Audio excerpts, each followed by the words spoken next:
Okay, so this is Holy Thursday. Happy Holy Thursday, John. Happy Holy Thursday to you, Lena. This is one of my first pictures that I cut out of a old Beatle book or John Lennon book when I had two copies. Yeah, there's a long story behind that, but John, this is the first picture I put of you on my nightstand. Now look where we're at. We're insane. We went nuts. Don't cry. Okay. I can't make any promises. Anyway, this is the man I love so much.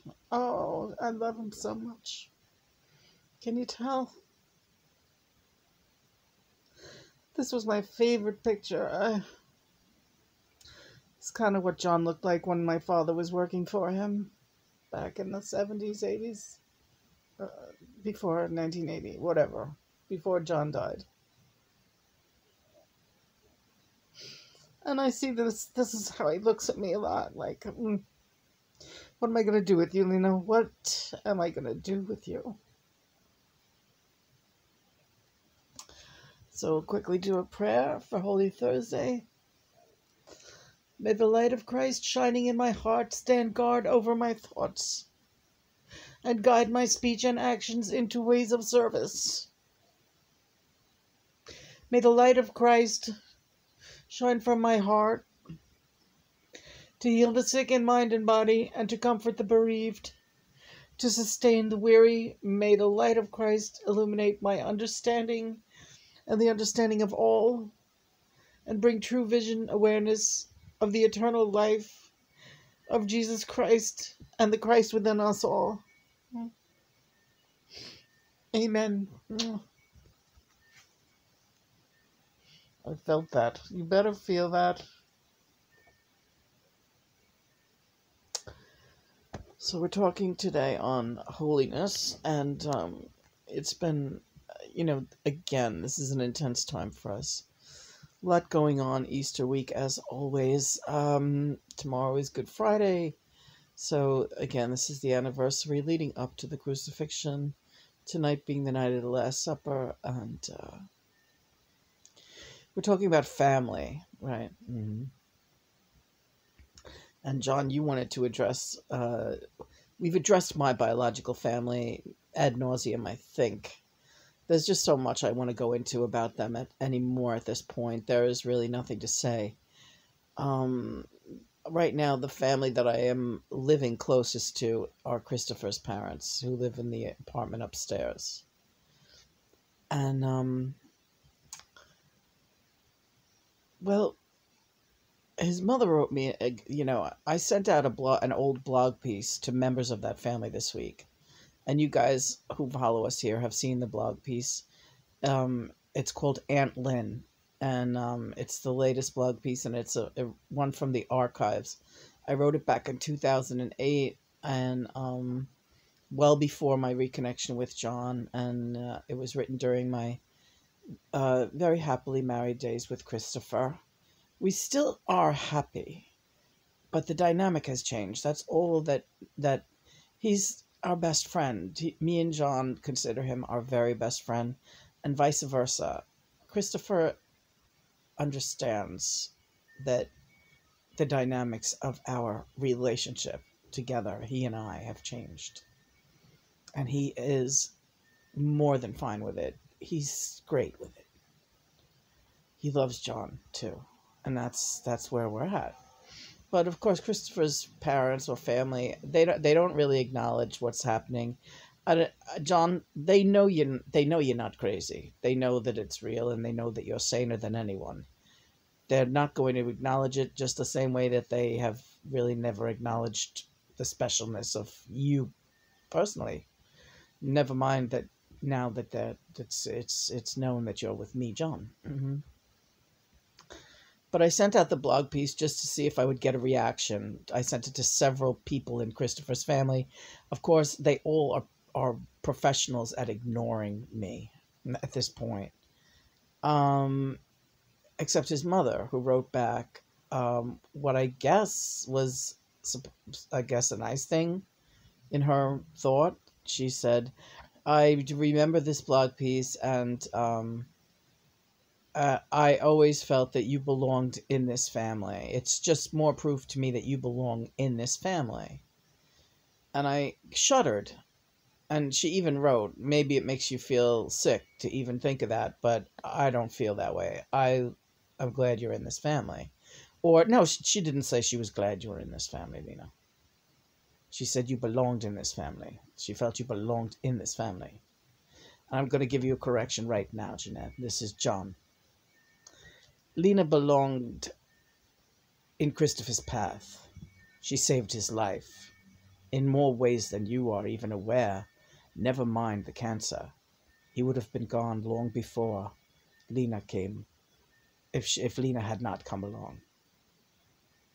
Trust me on that. She saved his life. She saved many of your lives, and you don't know it. Lena doesn't belong in your family. Lena was chosen by God to be in your path so that you would have a chance at resurrection. Lena was put in your path to help save your family. Your family has chosen to shit on Lena more often than I can count, in many ways. So by telling her that she belongs in your family, that's kind of an insult to me, John, because that means you missed the point entirely of why you were ever introduced to Lena. Yes, she was destined to meet and connect with Christopher. Christopher was my best friend in a previous incarnation, and in a previous lifetime, he's been my blood brother. But you people were just collateral, and you were along for the ride. You were lucky to know Lena, and you really haven't done all that much to deserve her. In fact, I'm going to say you've done nothing to deserve her, or who she is, or the goodness of her, and also how much she loved you all before she completely lost your trust, and for good reason. She doesn't trust any of you. She will never trust you again. There's really nothing you could honestly do at this point, I don't think, that she would feel comfortable, completely comfortable around you. I'm going to speak candidly for Lena because I know how her mind works. She's afraid of you people. Not afraid. She knows I will always protect her. However, she dreads the fact of anything ever happening to Christopher because she feels that you would all throw her out on the street. And I'm not entirely sure that's not true. And she's a disabled person. And she is afraid of anything happening to Christopher because not only is he her protection at this point, he is her only earthly protection. She's more afraid than anything for having a home for her animals if anything should happen to Christopher. Do you want to know the truth? This is the truth. This is what she thinks. This is how Lena feels about all of you. You smile in her face, but God knows what you'll do. Because, again, if you could allow Christopher's older brother and his niece, both pretty unstable people, to do what they did to her and try to have her incarcerated during some of the most trying days of her life, after she had come to the realization that her parents had betrayed her in such a horrible way. And that was your reaction, was to allow your son and your crazy niece to do whatever they wanted, to try to get Lena put away. For what? For having a nervous breakdown? You've never had a nervous breakdown, Jeanette? That's not the way I remember it. You've had several. They keep you hanging around for some reason. You need to hear this. So we're telling you this. I only say we because Lena's allowing me the luxury of her vocal cords. But this is from John. 100%, John. Lena wouldn't speak to this. She doesn't even want to address this. I'm addressing it because it is a time of resurrection. It is a time of clearing the air. It is a time of new beginnings. And you need to know this. And so not only will this be posted on YouTube, but I'll make sure Lena sends you a copy via email as well. So there should be no mistake.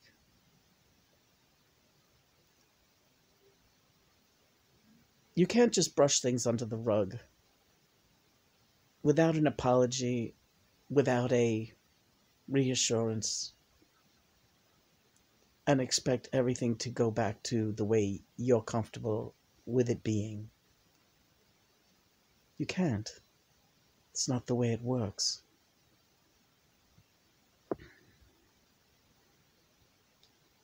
Lena, did you want to talk about the Beatles coming to America? You were talking about, are you done talking about Chris's parents? For now. Mm-hmm. For now. That email was just inappropriate. You don't belong in that family. You're not part of that family. They've made it quite clear that you will never be part of that family. Not really. That was the biggest problem, is that you trusted them implicitly.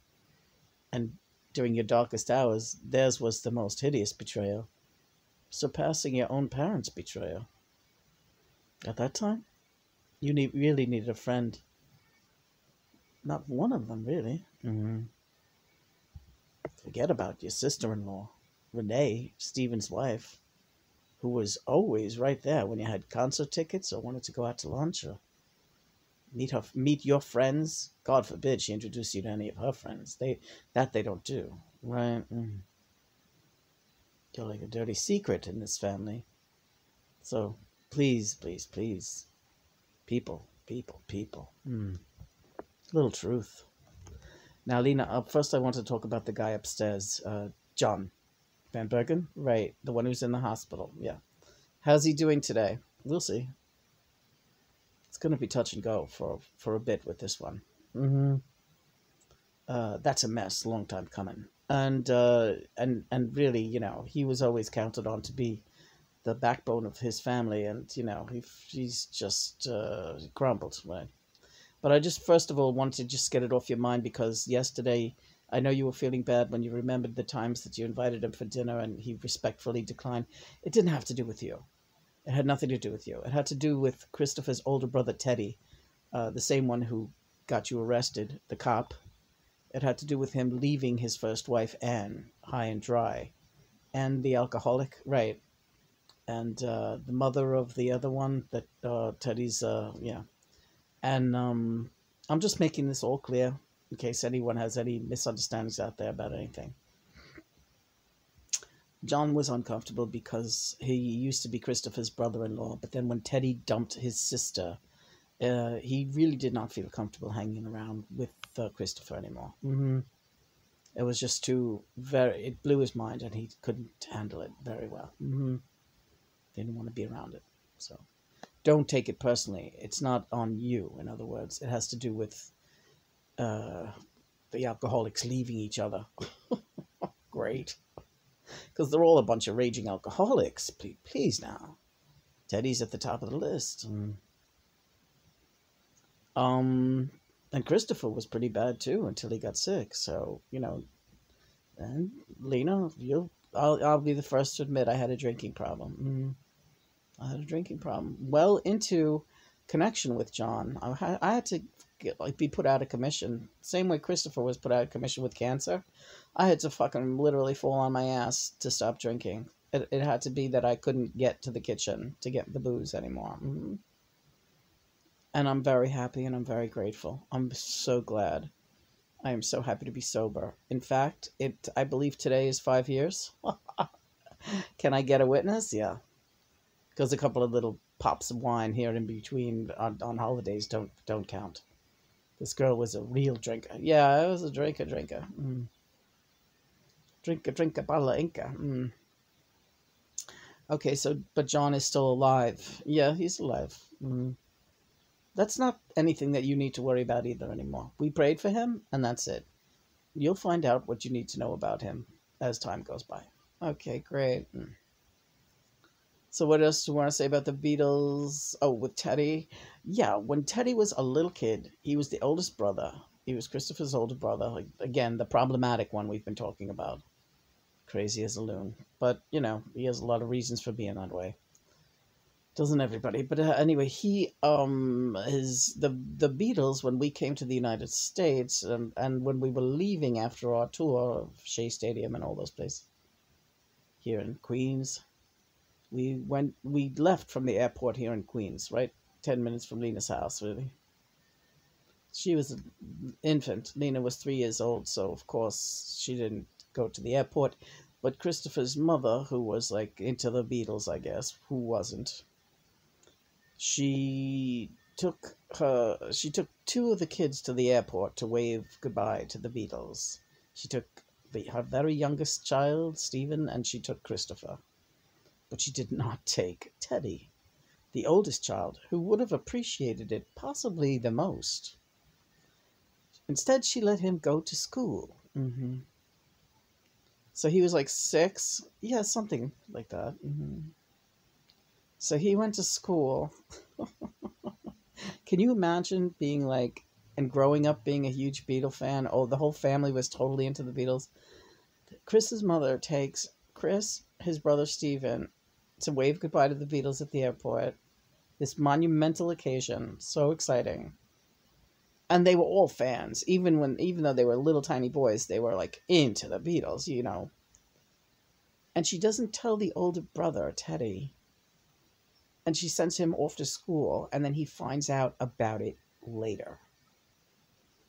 And John claims that this wrecked that guy's brain for his entire life. It did.